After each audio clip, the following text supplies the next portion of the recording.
Underground fire saloon fire truck. Vikaspur नाम के गांव में डूंडी नाम का एक नाई रहता था। वो बहुत बढ़िया कटिंग करता था, तो उसकी दुकान पर हमेशा भीड़ लगी रहती थी। डूंडी के दुकान के सामने ही राकेश और विमला नाम के पति और पत्नी गैस स्टोव रिपेयर की दुकान चलाते थे। एक दिन डूंडी के दुकान कस्टमर से भरा हुआ था। ये देखकर विमला अपने पति से, पता नहीं ये डूंगी करता क्या है, सारा गांव यही आता है। मुवे। अरे वो और क्या करता है, जो बाल बढ़ जाते हैं उन्हें वो काटता है। ऊपर से इस गांव में एक उसी की तो नाई की दुकान है, इसीलिए हमेशा बिजी रहता है। हमारा भी तो इस गांव में एकमात्र गैस रिपेयर की दुकान है ना, पर तुम क्यों यूं पांव पसर कर बैठे रहते हो? तब राकेश गुस्से से, तो मैं क्या करूं? मैं भी सैलून खोल लूं क्या? यही तो कह रही हूँ, मेरे पागल पति देव, उसके लिए मैंने एक बढ़िया सा प्लान भी सोच रखा है। ऐसा है कि अपनी दुकान के नीचे एक अंडरग्राउंड खुदवाकर वहाँ सैलून खोलकर सबको बुला लेते हैं। देखने में नया होगा तो सब वहीं आएंगे, अंडरग्राउंड सैलून देखने उतावले होकर। एक बार सोच लो, जो अपना काम नहीं है उसमें क्यों सिर डालें? देखो, एक बार मैंने कमिटमेंट दे दी तो मैं मेरी पति की बात भी नहीं सुनती। क्या करें, ये जानते हुए भी कि ये मूर्खता है, करना पड़ रहा है। मेरी किस्मत में यही लिखा है, पता नहीं क्या। चलो ऐसा ही सही। यूं विमला और राकेश ने मिलकर अंडरग्राउंड में एक सैलून बनवाया। विमला सड़क पर खड़ी होकर, आओ भाई आओ, खास आप लोगों के लिए अंडरग्राउंड सैलून बनाया है। आपकी बालों की सुरक्षा मेरी जिम्मेदारी है। आओ भाई आओ, अब नए स्टाइल्स देखिए, कहकर चिल्ला रही थी। अब वहाँ बोस नाम का एक व्यक्ति आया। वो विमला से, क्यों दीदी, सैलून लगाया है क्या? मेरा दिल तो करता है कि मैं आऊं, पर डर भी लगता है कि कहीं मैं गंजा ना हो जाऊं। अरे बालों का क्या है भैया, एक बार आजमाओ, कोई फर्क नहीं पड़ेगा, तुम्हारे गंजे सर की कसम। ना बाबा, आपकी कसम नहीं चाहिए मुझे। चलो देखते हैं, जाएगा तो बाल ही ना। अब बॉस दुकान के दरवाजे से अंडरग्राउंड सैलून में गया। राकेश ने बॉस को बिठाकर कटिंग करना शुरू किया। बाहर विमला, आओ भाई आओ, आप सब हमारे अंडरग्राउंड सैलून में आइए, कहकर आवाज दे रही थी। रात हो गई। बाहर खड़ी विमला अपने मन में, ये क्या, बॉस तो सवेरा का गया हुआ है, अब तक बाहर नहीं आया। वहाँ राकेश बॉस का अब भी कटिंग कर रहा था। ये देखकर विमला, अरे सवेरे से लगे हुए हो, पिटे मुंह तेरे। बस समझो हो गया, कहकर बॉस को उसने भेज दिया। फिर विमला से राकेश, नया है ना, टाइम लगेगा। तेरा सर, ये कटिंग के लिए सारा दिन लगा दिया। ऐसा ही रहा तो कर चुके तुम धंधा। मैंने परसों YouTube में फायर कटिंग करते हुए देखा, वही तुम्हारे लिए ठीक होगा, आसानी से काम हो जाएगा। पहले कुर्सी पे बैठो, मैं दिखाती हूँ कि कैसे करना है, सीखो मुझसे। राकेश अपने मन में, बाप रे, जब तक ये कुछ कर ना दे ये छोड़ेगी नहीं, मेरी किस्मत है, कहकर कुर्सी पर बैठा। विमला एक फायर मशीन ले आई, उससे राकेश के सिर पर उसने फायर किया। यूं आग लग गया तो राकेश, हाय रे मैं जल गया, अरे मैं जल गया, कहकर कुर्सी से उठकर खड़ा हो गया। विमला उस फायर मशीन को हाथ में लिए, अरे रुको तो सही राकेश, 2 मिनट के लिए रुक जाओ, कहकर भागने लगी। तो वो आग वहाँ पर रखे पर्दों पर, दरवाजे पर और सारे वस्तु में आग लगने लगी।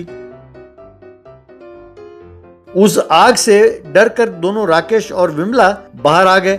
आग की लपटों से गैस की दुकान भी जलने लगी। हाय रे, मेरी क्रिएटिविटी जल रही है, अंडरग्राउंड सैलून को बचाओ। अरे कलमुई, तुम ये भी नहीं जानती कि कब क्या चिल्लाना है। तुम्हारे मूर्खता के कारण अपना दुकान भी जल गया है। पहले फायर इंजन को फोन करके बुलाओ। विमला ने तुरंत फायर ट्रक को फोन किया। फायर इंजन वहां पहुंची। ड्राइवर ने फायर इंजन से आग को काबू में किया। विमला राकेश से, शुक्र है पूरी तरह नहीं जला। क्यों जी, फायर कटिंग अधूरा रह गया था, अब घर जाकर फिर से ट्राई करते हैं, इस बार हिलना नहीं। दोबारा फायर कटिंग की बात की तो पागल खाने में भर्ती करा दूंगा, सबको चैन मिलेगा। पुलिस लाठी। एक बार एक चोर भाग रहा था और अजय और विजय नाम के 2 कांस्टेबल्स उसका पीछा कर रहे थे।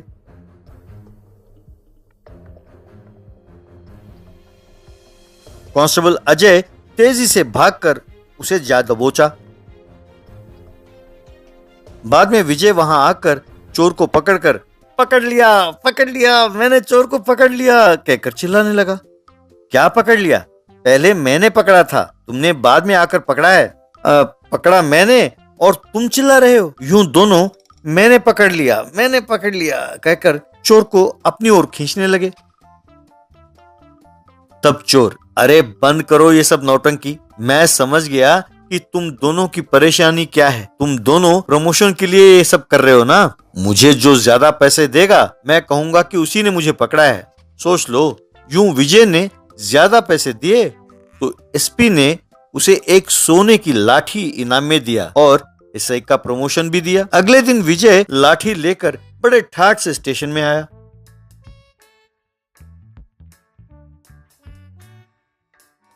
उसे देखकर अजय, वैसे तुम जानते हो कि ये सोने की लाठी किसे देते हैं? अपने काम में जो खूब मेहनत करे और जोखिम उठाकर चोर को पकड़े उसे देते हैं। तुमने मेरे पकड़े हुए चोर को रिश्वत देकर प्रमोशन भी मार गए। खामोश, लाठी घुमाया तो घूमते रह जाओगे। Call me SI Vijay, give respect and take respect. अब मैं तुम्हारी तरह कांस्टेबल नहीं हूं, मैं एसआई हूं। कम ऑन, सल्यूट मी। भूल गए? तब अजय ने मजबूर होकर सल्यूट किया। एक एक मुजरिम को पेश किया जाए। बाद में एक मुजरिम वहां आया। वो, सर मेरा नाम बाबा है सर, मैं बहुत भोला हूँ सर, मुझे अजय ने खामखा पकड़ा है सर। परसों मैं बस स्टैंड गया था जी, वहाँ एक भला आदमी सूटकेस को पास में लेकर खड़ा था जी। तभी बस आई तो वो जल्दी से सूटकेस को भूलकर बस में चढ़ गया जी। मैं वो सूटकेस लेकर उसे बहुत ढूंढा जी, पर वो जब नहीं मिला जी तो मैं लाचार होकर उसे लेकर घर चला गया जी। कोई कुछ भी भूल जाए तो मैं ऐसा ही करता हूँ जी। वाह, तुमने बड़े प्यार से कह दिया कि तुम चोरी करते हो। यूं कोई कुछ भूल जाए तो उसे पुलिस स्टेशन लाना चाहिए, ना कि अपने घर ले जाना चाहिए। लाठी घुमाया तो घूमते रह जाओगे। ये बात नहीं है विजय, सॉरी एसआई साहब, मैंने बस स्टैंड में सीसीटीवी फुटेज को पूरा देखा, उसने सब कुछ सच बताया, सिवाय इस बात के कि वो आदमी बस में नहीं जा रहा था, यही उसके पीछे से जाकर सूटकेस लेकर वहां से भागा है। ठीक है, तुम ये दिखाना छोड़ दो कि तुम ज्यादा अक्लमंद हो। इसके खिलाफ एफआईआर लिखो और इसे अंदर करो। अगला कौन है? जल्दी बुलाओ वरना लाठी लेके मारूंगा। तब एक चोर वहां आया। एसआई साहब, ये अब तक कई बाइक और स्कूटर चोरी कर चुका है। शक्ल से तो ये बहुत भोला दिखता है, इसी ने किया है, इसका क्या सबूत है?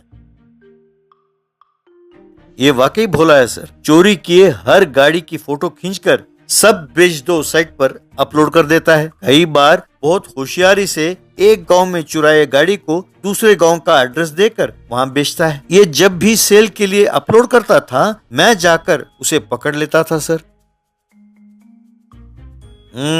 इसे भी अंदर कर दो। तुम्हें ये जताने की जरूरत नहीं है कि सिर्फ तुम होशियार हो, मैं भी होशियार हूँ। जानते हो ना कि कल एसपी इंस्पेक्शन के लिए आ रहे हैं। मैं अपने घर से रोटी बनवाता हूँ, तुम अपने पैसों से चिकन और मटन बनवा कर लेके आओ। मना किया तो लाठी घुमाऊंगा तो घूमते रह जाओगे।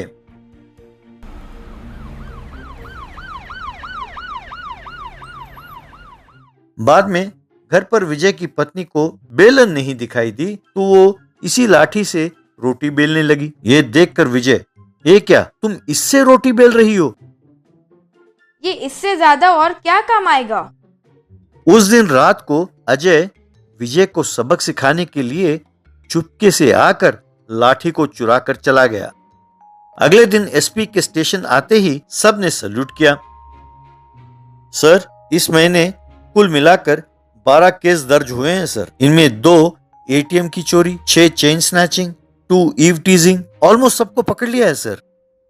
Very good. वैसे तुम्हारी लाठी कहाँ है? इतनी कीमती लाठी दिया और तुम उसके बगैर ड्यूटी पर आ रहे हो। जी वो सर, कल रात को कोई चोर घर में आकर चुरा कर ले गया सर, किसी तरह मैं उसे पकड़ लूंगा सर। शट अप, तुम खुद की लाठी को नहीं संभाल सकते तो लोगों की क्या रक्षा करोगे? तुम जैसों को प्रमोशन देना बेकार है। मैं तुम्हें फिर से कांस्टेबल और अजय को एसआई नियुक्त करने के लिए आदेश देता हूं। अगले दिन अजय बड़े अकड़ के साथ पुलिस स्टेशन आया। अरे ये मेरी लाठी है, तेरे पास कैसे आई? ए मिस्टर, लाठी घुमाया तो घूमते रह जाओगे। Call me SI Ajay. जानते नहीं कि सीनियर ऑफिसर को सल्यूट करना चाहिए? सॉरी सर कहकर सल्यूट मारा।